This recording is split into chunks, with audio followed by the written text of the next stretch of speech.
ಸೋಲಿಸಿ ಫಿನಾಲೆಗೆ ಲಗ್ಗೇಟಿರುವಂತ ಆರ್ಸಿಬಿಗೆ ಟ್ರೋಫಿಯನ್ನ ಎತ್ತಿ ಹಿಡಿಯೋಕೆ ಇನ್ನೊಂದೇ ಹೆಜ್ಜೆ ಬಾಕಿ. ಜೂನ್ 3ರಂದು ನಡೆಯಲಿರುವಂತ ಹೈ ವೋಲ್ಟೇಜ್ ಫೈಟ್ನಲ್ಲಿ ಗೆದ್ರೆ ಈ ಸಲ ಕಪ್ ನಮ್ದು. ಅಹಮದಾಬಾದ್ನ ನರೇಂದ್ರ ಮೋದಿ ಸ್ಟೇಡಿಯಂನಲ್ಲಿ ನಡೆಯಲಿರುವಂತ ಈ ರಣರೋಚಕ ಪಂದ್ಯದಲ್ಲಿ ಬೆಂಗಳೂರು ತಂಡವೇ ಚಾಂಪಿಯನ್ ಪಟ್ಟಕ್ಕೆ ಇರುವಂತ ಫೇವರೆಟ್ ಟೀಮ್ ಎನಿಸ್ಕೊಳ್ತಾ ಇದೆ. ಹಾಗೆ ಇವತ್ತಿನ ಎಲಿಮಿನೇಟರ್ ಮ್ಯಾಚ್ ಕೂಡ ಅಷ್ಟೇ ಇಂಟ್ರೆಸ್ಟಿಂಗ್ ಆಗಲಿದೆ. ಆರ್ಸಿಬಿಯ 18 ವರ್ಷಗಳ ತಪಸ್ಸು ಹಾಗೆ ಜಿಟಿ ವರ್ಸಸ್ ಎಂಐ ಮ್ಯಾಚ್ ಬಗೆಗಿನ ಒಂದಷ್ಟು ಮಾಹಿತಿಯನ್ನು ನೀಡ್ತೇನೆ. ನಾನು ಶಾಂತ. ನೀವು ಸುದ್ದಿಯಾನದ ಸಬ್ಸ್ಕ್ರೈಬರ್ ಆಗೋದಕ್ಕೆ ಮರಿಬೇಡಿ. ಲಕ್ನೋ ವಿರುದ್ಧದ ಮ್ಯಾಚ್ ಅಲ್ಲಿ ನಮ್ಮ ಬ್ಯಾಟಿಂಗ್ ಸ್ಟ್ರೆಂತ್ ಹೇಗಿದೆ ಅನ್ನೋದನ್ನ ತೋರಿಸಿದಂತ ಆರ್ಸಿಬಿ ಬಾಯ್ಸ್ ಪಂಜಾಬ್ ವಿರುದ್ಧದ ಪಂದ್ಯದಲ್ಲಿ ಬೌಲಿಂಗ್ ಬಲವನ್ನ ಬಿಚ್ಚಿಟ್ಟಿದ್ರು. 9 ವರ್ಷಗಳ ಬಳಿಕ ಫೈನಲ್ ಪ್ರವೇಶ ಪಡೆದು ಕೋಟ್ಯಂತರ ಅಭಿಮಾನಿಗಳ ಕನಸನ್ನ ನನಸು ಮಾಡೋಕೆ ತುದಿಗಾಲಲ್ಲಿ ನಿಂತಿದ್ದಾರೆ.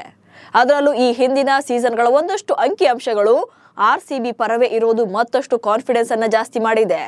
ಅಲ್ಲದೆ ಫೈನಲ್ ಪಂದ್ಯಕ್ಕೆ ಬ್ರಹ್ಮಾಸ್ತ್ರವೇ ರೆಡಿ ಆಗ್ತಾ ಇದೆ. ಫೈನಲ್ ಪಂದ್ಯಕ್ಕೆ ಕಣಕ್ಕಿಳಿತಾರ ಟಿಮ್ ಡೇವಿಡ್. ಹೈದರಾಬಾದ್ ವಿರುದ್ಧದ ಮ್ಯಾಚ್ ಅಲ್ಲಿ ಗಾಯಗೊಂಡಿದ್ದಂತ ಟಿಮ್ ಡೇವಿಡ್ ಆ ಬಳಿಕ ಲಕ್ನೋ ವಿರುದ್ಧದ ಪಂದ್ಯ ಹಾಗೆ ಪಂಜಾಬ್ ವಿರುದ್ಧದ ಪಂದ್ಯಗಳಲ್ಲಿ ಕಣಕ್ಕಿಳಿದಿಲ್ಲ. ಇದೀಗ ಜೂನ್ 3ಕ್ಕೆ ನಡೆಯಲಿರುವಂತ ಫೈನಲ್ ಪಂದ್ಯದಲ್ಲಾದ್ರೂ ಕೂಡ ಆಡ್ತಾರಾ ಅಥವಾ ಇಲ್ವಾ ಎನ್ನುವಂತ ಕನ್ಫ್ಯೂಷನ್ಸ್ ಈಗಲೂ ಕೂಡ ಇದೆ. ಆದ್ರೆ ಫ್ರಾಂಚೈಸಿಯಿಂದ ಬಂದಿರೋ ಮೂಲಗಳ ಪ್ರಕಾರ ಟಿಮ್ ಡೇವಿಡ್ ಚೇತರಿಸಿಕೊಂಡಿದ್ದು ಅಹಮದಾಬಾದ್ನಲ್ಲಿ ಅಭ್ಯಾಸ ನಡೆಸಲಿದ್ದಾರೆ. ಈ ವೇಳೆ ಕಾಲಿನಲ್ಲಿ ಯಾವುದೇ ಸಮಸ್ಯೆ ಇಲ್ಲ ಅಂದ್ರೆ ಡೆಫಿನೆಟ್ಲಿ ಫೈನಲ್ ಪಂದ್ಯಕ್ಕೆ ಎಂಟ್ರಿ ಕೊಡ್ತಾರೆ. ಟಿಮ್ ಡೇವಿಡ್ ಏನಾದ್ರೂ ತಂಡವನ್ನ ಸೇರ್ಕೊಂಡ್ರೆ ಮತ್ತಷ್ಟು ಬಲಿಷ್ಠವಾಗೋದ್ರಲ್ಲಿ ಅನುಮಾನವೇ ಇಲ್ಲ. ಟ್ರೋಫಿ ಗೆಲ್ಲುವ ಫೇವರೆಟ್ ಟೀಮ್ ಬೆಂಗಳೂರು. ಐಪಿಎಲ್ ಇತಿಹಾಸದಲ್ಲೇ ಯಾವುದೇ ತಂಡ 10 ಓವರ್ಗಳಲ್ಲಿ ಪ್ಲೇ ಆಫ್ ಪಂದ್ಯ ಮುಗಿಸಿ ಫೈನಲ್ಗೇರಿದಂತ ಇತಿಹಾಸವೇ ಇರಲಿಲ್ಲ.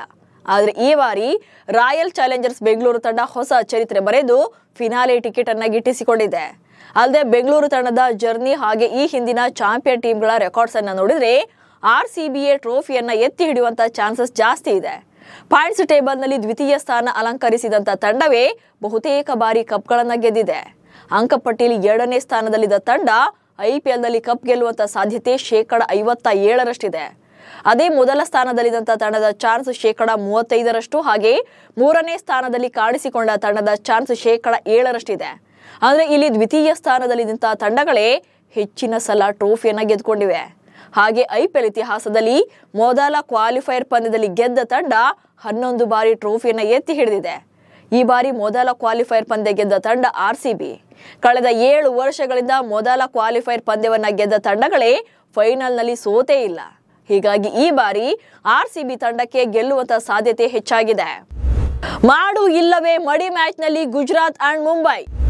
ಒಂದ್ ಕಡೆ ಆರ್ಸಿಬಿ ಮೊದಲ ಫೈನಲಿಸ್ಟ್ ಆಗಿ ಲಗ್ಗೆ ಇಟ್ಟಿದ್ರೆ ಮತ್ತೊಂದು ಟೀಮ್ ಯಾವುದು ಅನ್ನುವಂತ ಕುತೂಹಲ ಇದ್ದೇ ಇದೆ.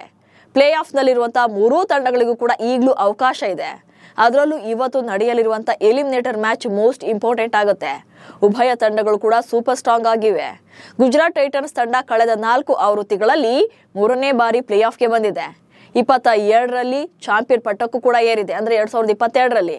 ಇನ್ನು ಮುಂಬೈ ಇಂಡಿಯನ್ಸ್ ತಂಡ ಇದುವರೆಗೆ 5 ಬಾರಿ ಚಾಂಪಿಯನ್ ಪಟ್ಟಕ್ಕೇರಿದ್ದು ಕಳೆದ 4 ಆವೃತ್ತಿಗಳಲ್ಲಿ 3 ಸಲ ಪ್ಲೇ ಆಫ್ ಅನ್ನ ಪ್ರವೇಶ ಪಡೆದಿದೆ. ಇನ್ನು ಟೈಟನ್ಸ್ ಕ್ಯಾಪ್ಟನ್ ಶುಭ್ಮನ್ ಗಿಲ್ ಹಾಗೆ ಮುಂಬೈ ತಂಡದ ನಾಯಕ ಹಾರ್ದಿಕ್ ಪಾಂಡ್ಯ ಇಬ್ಬರಿಗೂ ಕೂಡ ತಮ್ಮ ಸಾಮರ್ಥ್ಯವನ್ನ ಪ್ರೂವ್ ಮಾಡಲೇಬೇಕಿದೆ. ಸೊ ಈ ಪಂದ್ಯದಲ್ಲಿ ಗೆದ್ದವರು ಪಂಜಾಬ್ ವಿರುದ್ಧ ಮತ್ತೆ ಕಣಕ್ಕಿಳಿಯಬೇಕಿದೆ. ಕ್ವಾಲಿಫೈರ್ 2 ನಲ್ಲಿ ಗೆದ್ದವರು ಫಿನಾಲೆಯಲ್ಲಿ ಆರ್ಸಿಬಿಗೆ ಮುಖಾಮುಖಿ ಆಗ್ತಾರೆ. ಒಟ್ನಲ್ಲಿ ರಾಯಲ್ ಚಾಲೆಂಜರ್ಸ್ ಬೆಂಗಳೂರು ಫ್ಯಾನ್ಸ್ ಅಂತೂ ಕಂಪ್ಲೀಟ್ ರಿಲೀಫ್ ಆಗಿದ್ದಾರೆ.